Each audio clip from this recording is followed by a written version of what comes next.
5, because the soldiers in between are what makes your critical mass.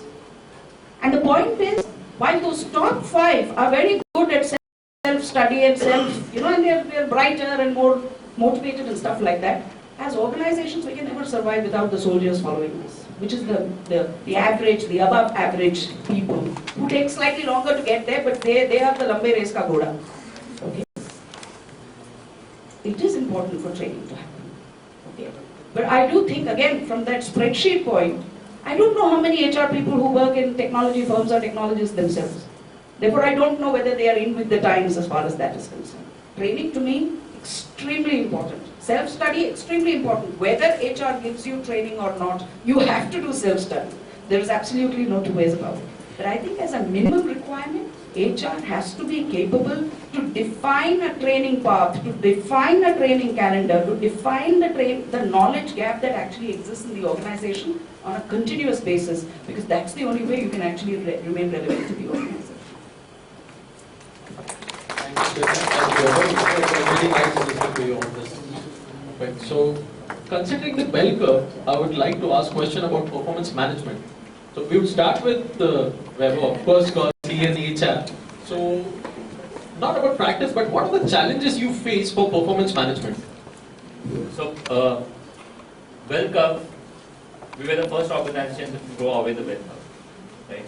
Bell curve was not the thought which Smita rightly put it in terms of 5% and 5% bottom. The challenge with bell curve was the fixing of people in that curve, right? Which was actually causing trouble. By no way throwing away bell curve means not giving value to the middle portion, which are the real soldiers, the way she's speaking.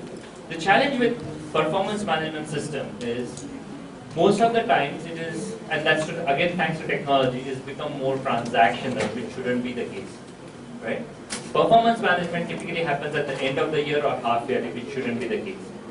So if you look at the way performance management systems are evolving in the last couple of years, where everybody's writing obituary of bell curve, I guess it's here to stay with multiple companies trying out different ways. Largely, bell curve was one tool, copy paste, you do it, create a spreadsheet, put that formula and do it.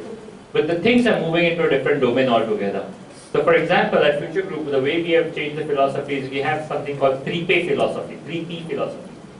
Your rewards, so we are not talking about your increments and appraisals, because PMS as a process, the hula hoop is, it determines everything. It determines your annual increment, it determines your performance bonuses. So PMS is like a nuclear weapon, a time bomb sitting in the system, scaring people all around. They give PMS time as, right? PMS karna. But then PMS is a part of the process just to understand how much have you contributed vis-a-vis what you were supposed to be contributing. But linking everything, your promotions, your growth, your training, your increments, your performance bonus to that particular one number was the biggest challenge with PMS system. So that's the reason where people are, or the organizations are identifying a different mechanism, throwing away the bell curve, where the fixing was a major issue with the curve, because you have to push people unnecessarily down. So I might have achieved 100%, he might have achieved 100%, but no, in that term only 1% is allowed. So this time he go, but let Weber get pushed back.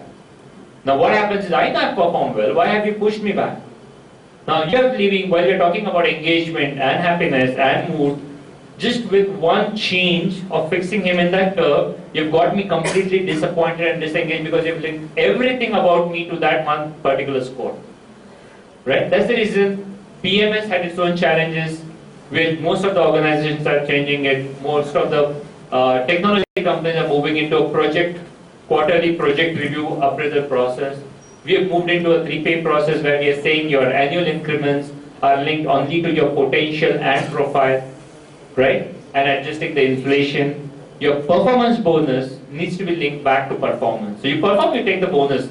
Now interestingly, from an HR point of view, it also says this from adding up to a fixed cost every year. You perform 1 year, you get 12% hike, my fixed cost has gone up permanently for that 1 year of performance. Right? Rather than doing that, you perform significantly, get higher, and performance bonus at 200%. Who's stopping? You have delivered, take back. But I don't want to increase my fixed cost, because I'll be linking that fixed cost to your potential and to your profile.